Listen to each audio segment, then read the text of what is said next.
LGBT youth are taught, from a young age that they are less valued. You're constantly aware of your safety. I had no idea that I should have went out and sought help because all I knew was what my family members were telling me or putting in my mind. Sexual assault, physical assault, verbal assault are not uncommon. We're used to protecting ourselves and we kind of build up our own walls. And until we feel safe, those walls will not come down.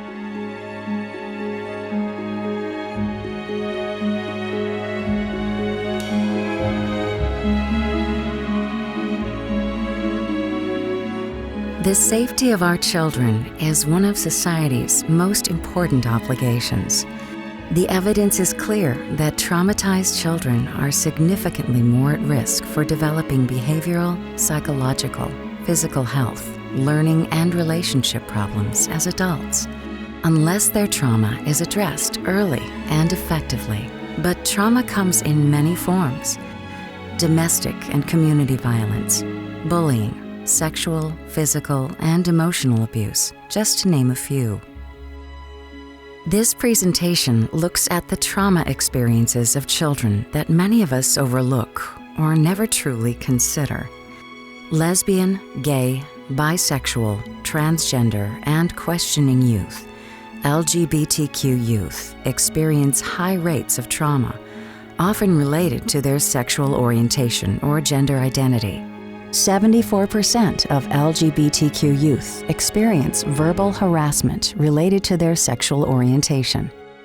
LGBTQ youth are twice as likely as their straight peers to be physically assaulted at school. 56% of LGBTQ students do not feel safe at school.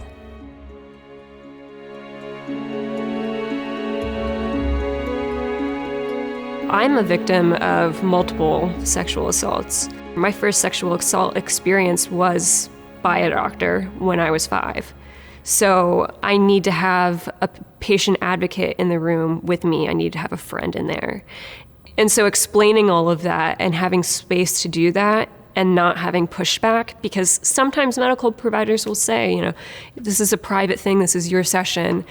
But really great medical providers are able to meet all of those needs, and then I have a good experience. And if they don't meet those needs, then in fact, I'm reliving trauma. Discrimination has impacted my life tremendously, especially not just being an African American, but being a gay African American, being in a Black family. Discrimination has been internalized, personalized so much. And I was very close with my father's side, and my grandmother put me in church, and that was a big deal to me. And of course, church and homosexuals don't have very good rapport with each other. And I was put into Exodus Ministries, which is a gay conversion ministry, at a very young age. And it was huge. It was always telling me all day, every day, that you are not who you are. You're supposed to be someone different. The way you're feeling is wrong. I was definitely a victim of that. I think that LGBT youth experience struggles after trauma, again, in different ways from their peers. In high school, that was pretty much the norm. And probably for a lot of reasons is people are not disclosing. Over the past 20 years, more adolescents, young adults, and even children have been coming out about their sexual and gender orientation or identity. There has never been a better time to come out, as cultural changes, greater public awareness, and information accessible on the internet have all provided increased societal support. Kids are coming out earlier, embracing and asserting their sexual and gender identity.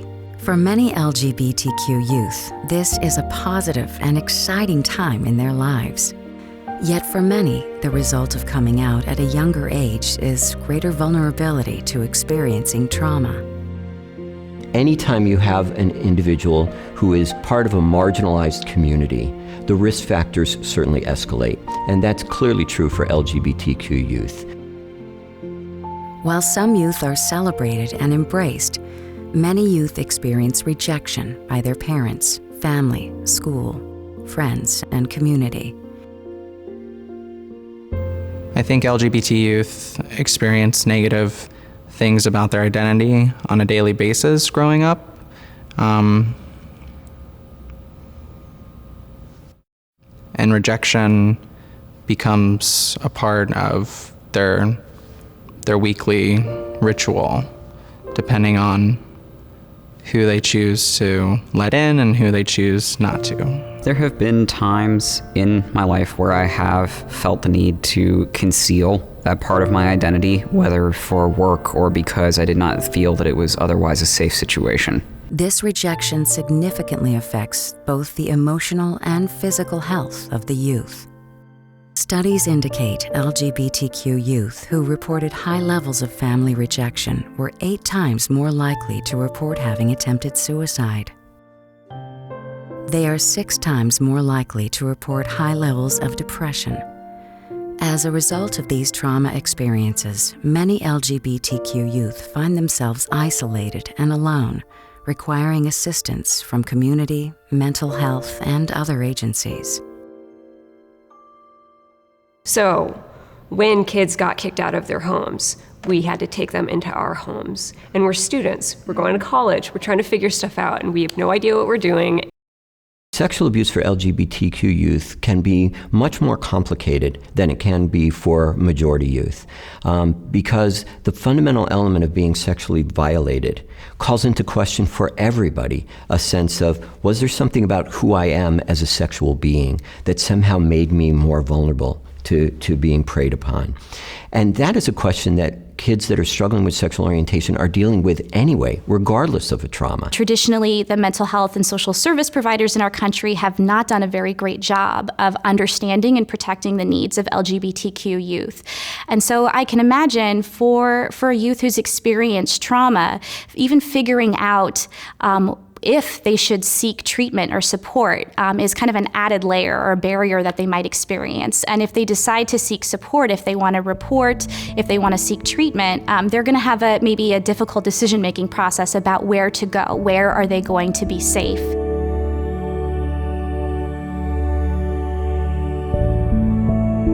The way that professionals respond to traumatized LGBTQ youth makes a real and lasting impact on the lives of these youth at perhaps the most critical juncture of their lives.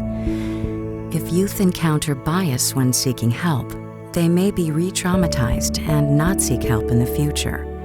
Without strategies for including and welcoming traumatized LGBTQ youth, therapists and agencies may inadvertently re-traumatize these youth.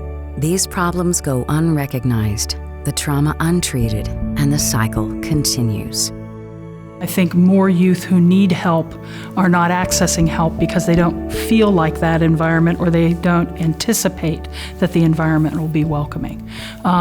If they go there and they have an experience that makes them uncomfortable, or where they feel like they don't quite belong, it gives the message that this isn't for me, or you may not really know how to help me. I think it's important for providers to know what assumptions they might be making around their clients. Are you asking girls if they have boyfriends? Are you asking boys about sports teams?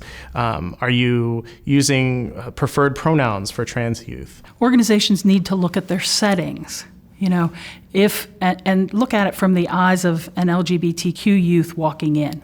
If I walked in the setting, do I see me there? Do I feel like this is a place for me, or does it look nothing like me? Because that sends a really strong message. A safe place is a space where youth are not only safe from harm, but where they're also nurtured, empowered, and I think where they feel free to be themselves and not afraid of being themselves. We're a product of the world that we live in, and we've been acculturated a certain way. And I think that there are a lot of ways that unintentionally we as therapists, as helpers, may be sending messages that are actually are barriers that can be harmful to our traumatized clients. And sometimes that takes the form of the language that we're using. I think language in therapy can always be a bridge and an obstacle.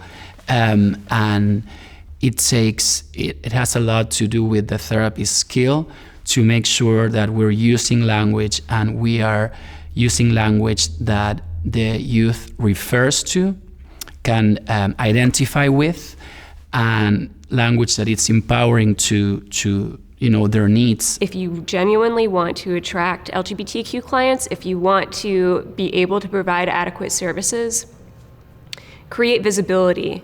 Don't be ashamed that you're targeting, your recruitment efforts for this population. Say, we are a safe space. Be vocal that you are a supporter, and then back up that claim.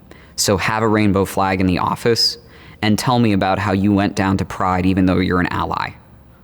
Or explain to me how you are somewhat familiar with this because you have treated other patients like me. Because word gets around the community if you just have the flag and you know nothing, or if you are completely unwelcoming, or if you are very welcoming and very accommodating. I think when working with LGBTQ youth, we need to realize that not unlike all youth, they have an amazing radar. They are scanning for lots of things. They are looking at the environment in which we are interacting with them and looking at and picking up on nuances that maybe sometimes we sort of take for granted. Context becomes everything for adolescents. Be mindful that many traumatized youth are LGBTQ. Don't make assumptions about sexual orientation or gender identity when meeting new clients. We've been able to create our own safe spaces, and I think when people respond, just in general practice with real interest, that's where change is made. Everybody can be a potential bridge and ally for these youth. You don't need tons of education. You don't need tons of anecdotal and personal experience around it. What you need is an open heart and an open mind and a willingness to be that bridge.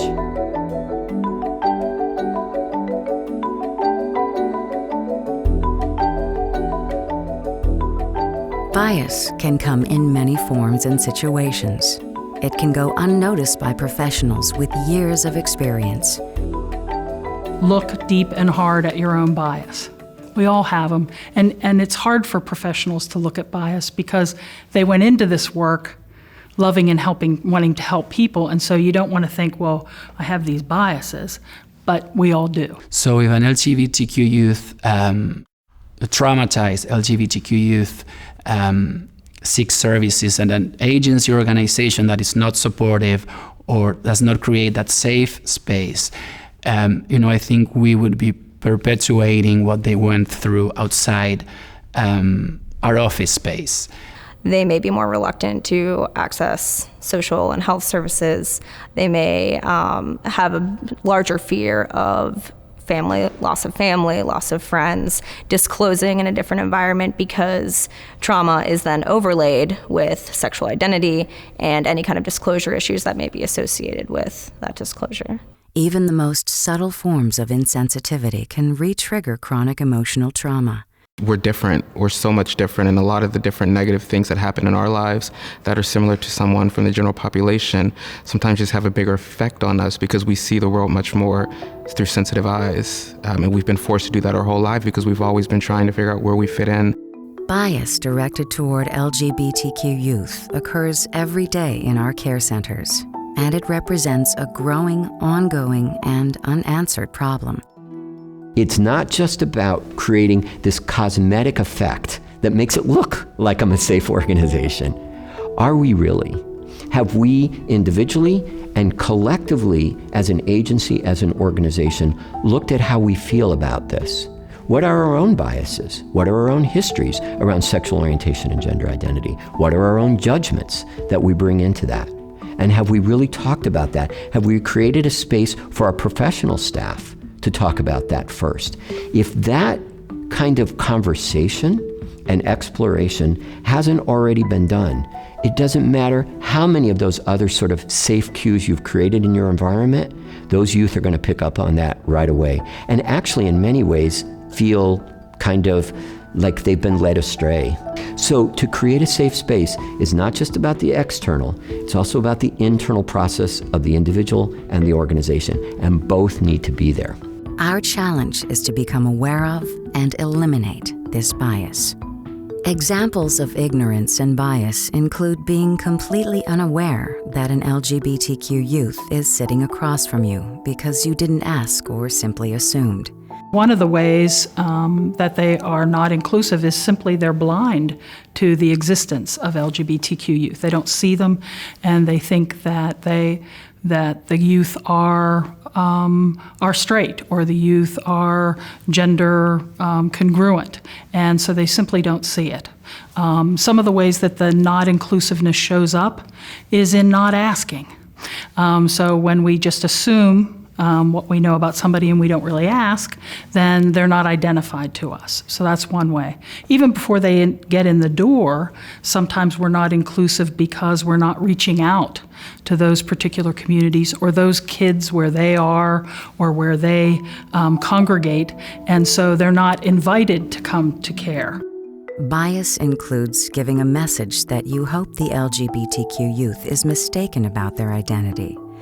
It could be suggesting that their trauma was caused by their LGBTQ identity, or their identity was caused by their trauma. I think a lot of LGBTQ youth might be struggling with their identity, but a lot aren't. And it's important to know that you might have a gay client in front of you or a trans client who's totally fine with their identity, and it's not has nothing to do with the trauma they experienced. So again, I think it's important to kind of let the youth provide those answers. Assuming that everybody else's experience is the same, you are opening yourself up for a whole world of trouble. Because of bias and discrimination, LGBTQ youth are at a higher risk for mental and other health disparities.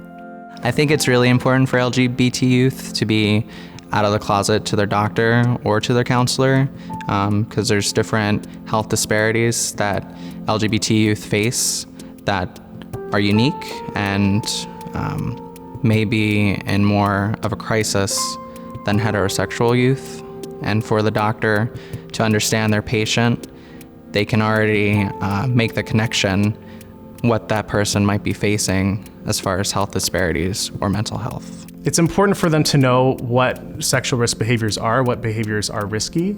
I think it's also important for them to know how to protect themselves from sexually transmitted infections, how to get tested for HIV or for other infections. Most communities have free HIV testing available. And I think it's important for providers to be able to give that information to youth because they might not be able to get that elsewhere, or even know that that's important information for them to know.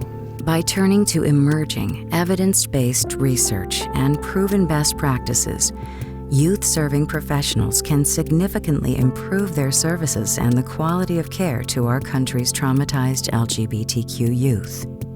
If we can make really good corrections in schools, in medical services, in counseling services, in faith communities, when all of those systems become more competent and less biased, then kids will go through their development and the world in the way that every other kid does.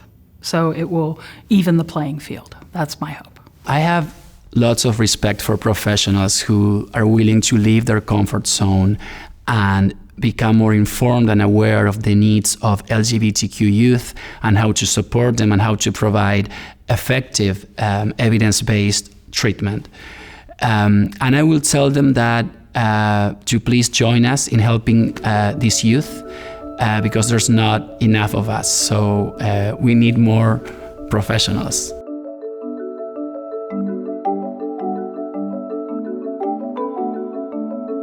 How can you improve the quality of your care related to serving LGBTQ youth? The place to start is with yourself. By examining your own beliefs about the LGBTQ community, you can honestly assess what type of support, resources, and training you might need to improve your services and work environment. Be mindful that most LGBTQ youth have experienced trauma, such as bullying, sexual or physical abuse, or other forms of trauma. As a professional, it is important to ensure that you are safe and welcoming for LGBTQ youth. A safe place is a place where a youth can walk in and feel comfortable being all aspects of themselves, whether that's with regard to their sexual orientation, their gender identity, their gender expression, their race, their ethnicity, their culture, their religion.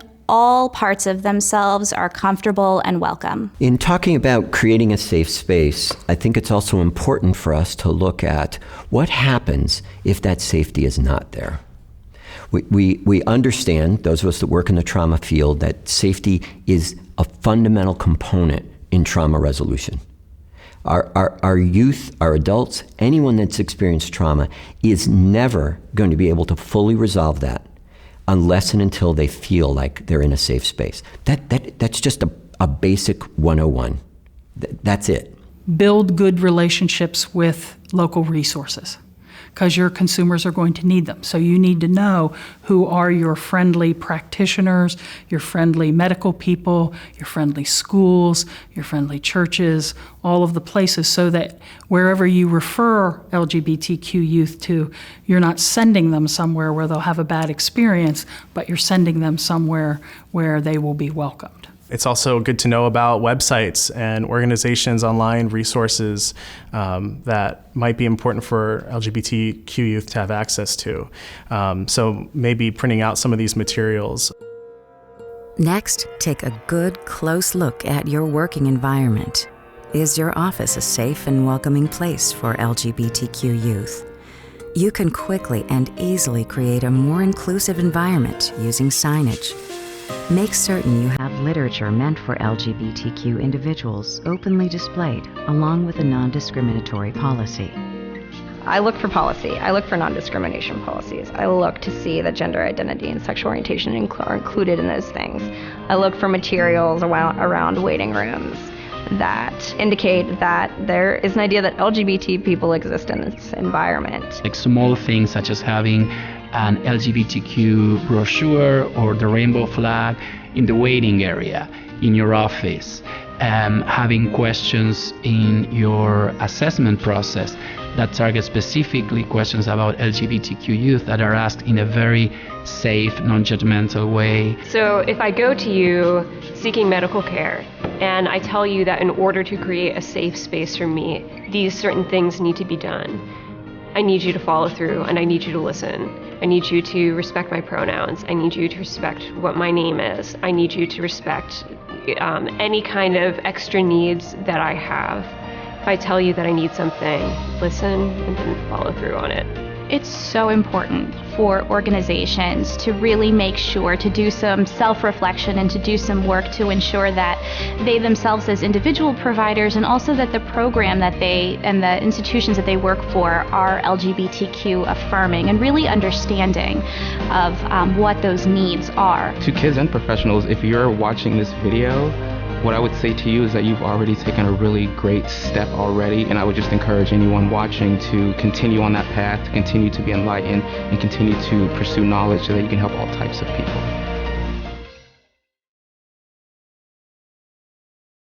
For more information about guidelines and policies for counseling LGBTQ youth and trauma, please visit the following websites.